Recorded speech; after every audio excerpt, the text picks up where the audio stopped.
Okay, so can we agree that we are in a in some unprecedented financial times, times that we have never seen before in our lifetime, or probably in our parents or generational lifetimes, where countries like Argentina are going through a hyperinflationary period right now, where they're having to bring in new forms of government and gold-backed currencies, possibly. And I mean, things that are just unprecedented that have never been seen before. But if we look back at history, we can see that the fiat currencies, they have a life cycle, and unfortunately, they don't last forever. So we're on a clock for how long our fiat currency in the United States will last, and one day it will be gone. When is that day going to be? People have speculated on this for years and years and years.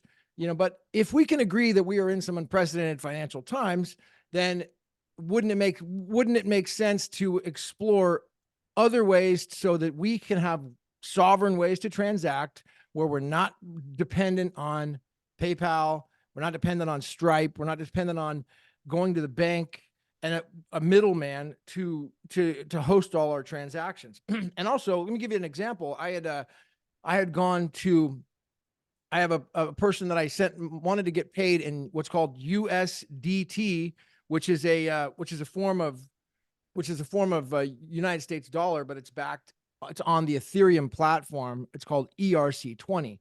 And so ERC20 is a ledger on Ethereum, and that on that ledger, they've basically built a simulated United States dollar called Tether. Now, Tether, they got sued by the United States, New York State, and they were indicted, and they're not allowed to operate in New York anymore. So we know that there's a lot of stuff behind that wall that we probably are going to find more about, that is not necessarily the most honest business. However, as an example, that's what they wanted to be paid in. So not US dollars, but this Tether. So I bought the Tether, and I was trying to send them $50. That's all. They didn't have a way to get the money in Zelle or in Venmo. They just don't have that in wherever they were. So I said, no problem. And I got the Tether. I paid about $4 in credit card fees. So that was about 54.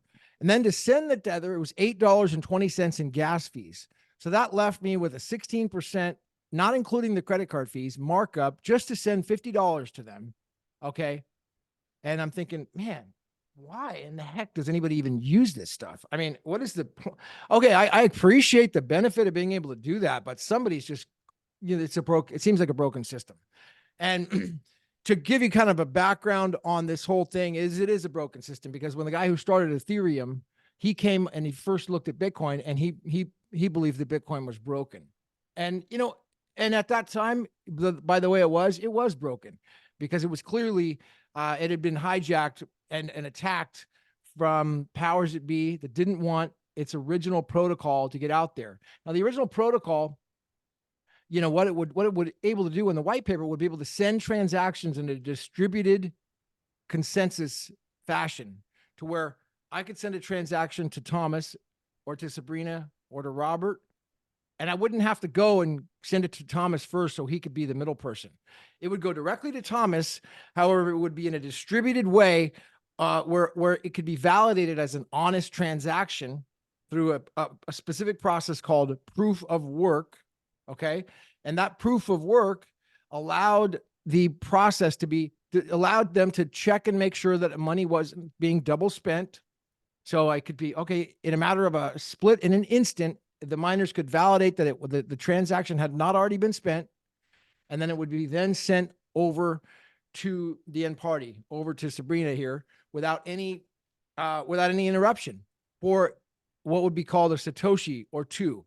Now, 1 or 2 Satoshis in the way of Bitcoin are nothing more than hundredths, 200ths of a cent right now. Let's say you got one Bitcoin, there's 100 million Satoshis.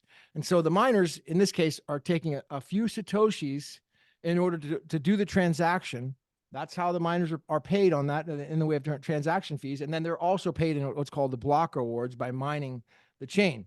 So the big difference here is that you've got a ledger, okay, a public ledger, that allows people to, that is, see, in the white paper, they talked about what's called the Byzantine generals problem. Now, this is the problem that Bitcoin solved. Now, think about if you were back in the 1600s or 1500s and we were all generals. The four of us on this call are all generals. And we're going to go ahead and we're going to attack the evil empire. And when we get over there on the other side of the wall, the evil empire, Thomas needs to signal to me to let me know that he has defeated the evil one.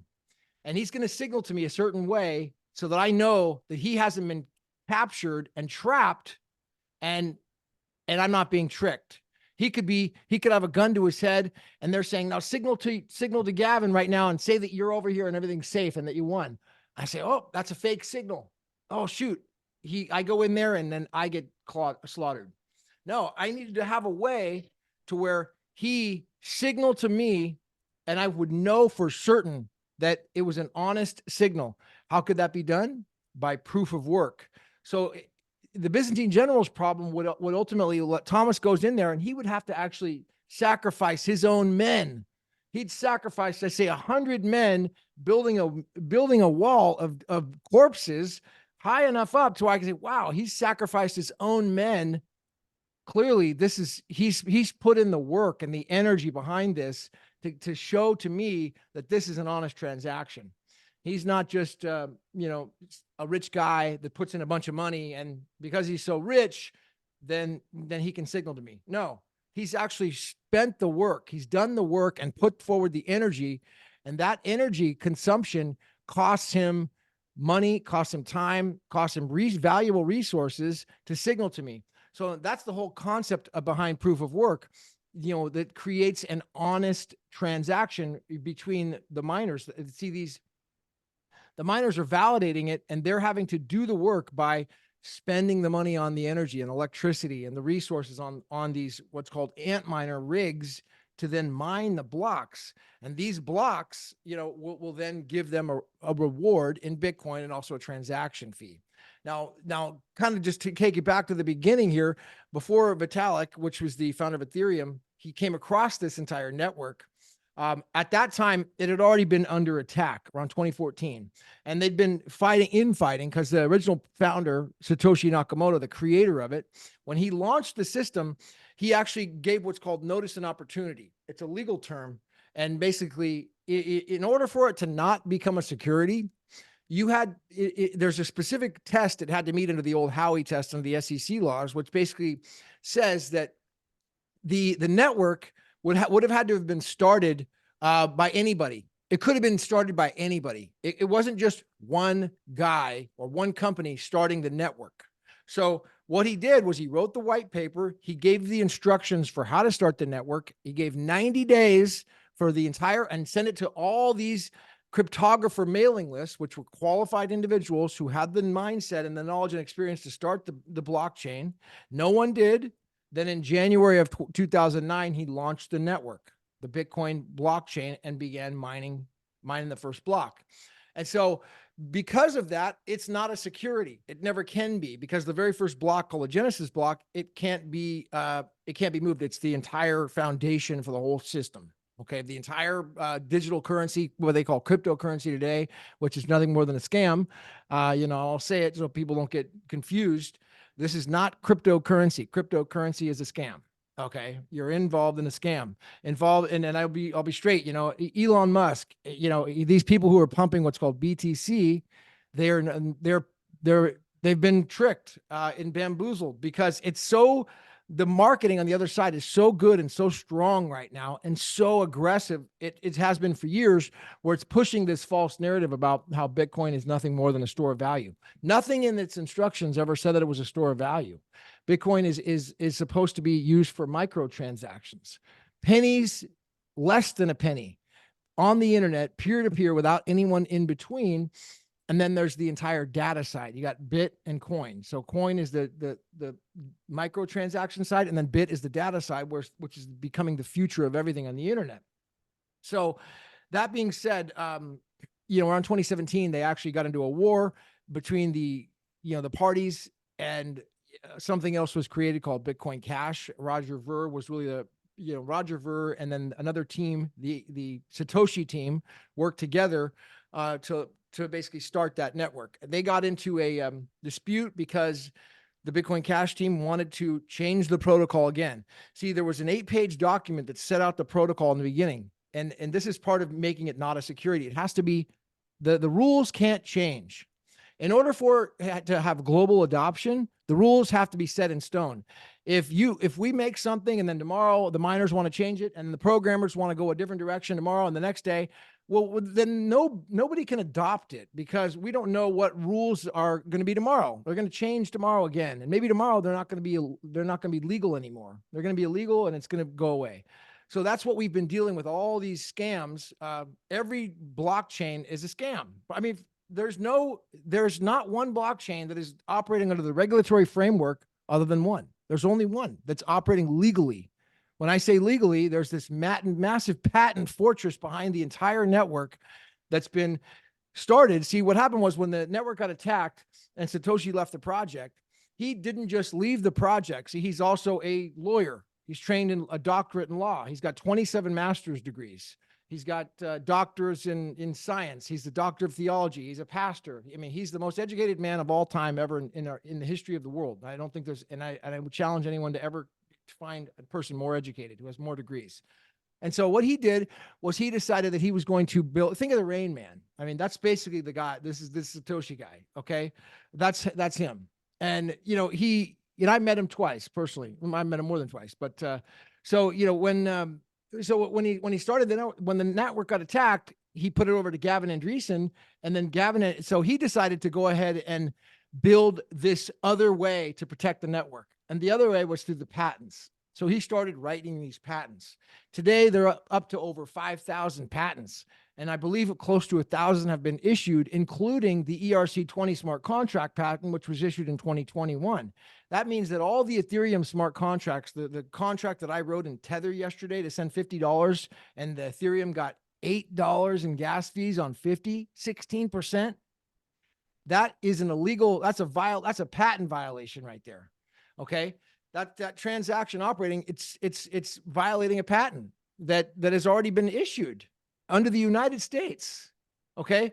And so that was, that's basically where we're at now. And, just to kind of give you the chess moves on where it's all happening and why you should care about this is that, well, first of all, the opportunity is huge. Okay. I had a call with Thomas yesterday where he regrettably heard about Bitcoin in 2012 at one of the original meetings he went to, and he had the opportunity to buy it at, let's say, less than $100 or $50, whatever it was. He didn't do it. And, he could have been super rich at this time if he did that, and a lot of people probably look back at that. Well, this is that time. Okay. This is that time all over again. It takes a little research. It takes a lot of reading. It takes a little understanding, but once you use it, you'll see everything I'm saying is right and validated and true. And that BTC doesn't work. Go ahead and try to use it. You're like, oh, it's so expensive. It's slow. I mean, what are they doing? 8 transactions a second right now. Try to use Ethereum ERC20, $8 to send 50. Say this is a scam. I can't use this. I mean, you can't operate. You can't run a business and send this. I mean, come on. How does this? You start to realize. Then you try using the original Bitcoin protocol. Now, what happened was in 2020, February 4th, the original protocol was restored. There was a Genesis upgrade. Okay, where let's call it the Satoshi team. They're under this N-chain conglomerate. They restored the original protocol and upgraded the network. Okay, and it's operating under the ticker called BSV, Bitcoin Satoshi Vision. Now there's massive court cases going on right now in the UK and London, which on those court cases will determine the actual final identity of Satoshi Nakamoto. This is about the 10th set of court cases over the last 10 years that are leading up to this big giant court case. And guess who's suing one little David guy? It's all the Silicon Valley giants. Everybody in Silicon Valley, MicroStrategy, Michael Saylor, Facebook, Jack Dorsey, Square is really the visionary guy behind this COPA Open Patent Alliance, and every other big Silicon Valley giant that you can think of. Why would they sue this one silly little guy? What's the big deal? Well, because Bitcoin takes away power, it takes away their power. And once he comes forward and is issued, awarded to become the issuer of the network, then it's going to roll over into a second case against the original BTC core developers who changed the protocol into what's called a passing off claim or a copyright violation claim. And on that claim, an injunction could issue. And if the injunction issues, those using the BTC, which is the $40,000 scam, that the Ponzi scheme that everyone's involved in, that those who were involved in that scam would all go away. Now, that's the worst case scenario for them. And I'm not hoping that happens for them. Okay. Because that would be terrible for a lot of people, but people should have notice. So anyone promoting that scam should be very aware and give notice and opportunity that what I'm saying is not, hyperbole and theory. This is about a legal court case happening now and what's called an injunction that could issue this year. All right. And if that injunction issues, that entire chain will be against the law, no longer allowed to operate. They wouldn't be able to use the name Bitcoin anymore. And the Bitcoin name would go back to the original protocol, which is under Bitcoin SV. All right. So that's where we're going. Why should anyone care about it? Ultimately, because not everybody can afford gold and silver. Not everybody's rich enough to own real estate and commodities. Most people don't have that type of money. And so by not having that type of money, or even if you do have that type of money, you want to operate in small transactions. And you're worried about, well, is the internet going to be around? Is the whole internet going to crash? What if I don't have power? Well, by having the original Bitcoin protocol, you can operate on what's called cold wallets, where me and you could be in person. We could transact on a cold wallet without broadcasting the transaction to the network. And so we can still transact without the internet, without power, on a cold wallet between each other. That's really the beauty of this network. And it can be done for fractions of a cent. So now if there is an internet and there is a way to transact, and you can communicate with anybody in the world and not have to rely on the banks, not have to rely on Copa or Facebook or any of these people or whatever happens in this other country, who cares? Because you got yours, you're protected. No matter what, you have a way to transact with each other. And the more people that have the original Bitcoin protocol, the more way that people that we can transact with. Because right now, for me, my honest position is, if I'm being paid, I want to be paid in this Bitcoin SV. I'd rather be paid in that, because I have to, getting it is obviously not the easiest thing. They've destroyed it from the exchanges and completely said it's the most hated and evil thing in the world today. It's one of the most evil and hated things, of all time. If you do Google searches, you'll find that it's absolutely hated. You wonder why is it hated so much? Why do they use all these one-word labels? Fraud. Where's the facts? Where's the court case to say that it was a fraud? And here I am buying into what's called Luna a couple years back, and Luna was a fraud declared by the SEC. It's a scam. I lost $40,000 overnight on a scam. I got suckered into, because I had money into UST, which is a stable coin. It went down to zero overnight, had hyperinflation, and was a scam. But guess what? Binance and others, they still list the coin as though it's legitimate. You can buy it and it's a legitimate thing. But Bitcoin SV is a fraud. They say there's never been a determination of that. No one's ever found that. There's never been a complaint about that. But every single exchange has banned it. You can't buy it. Interesting. All right.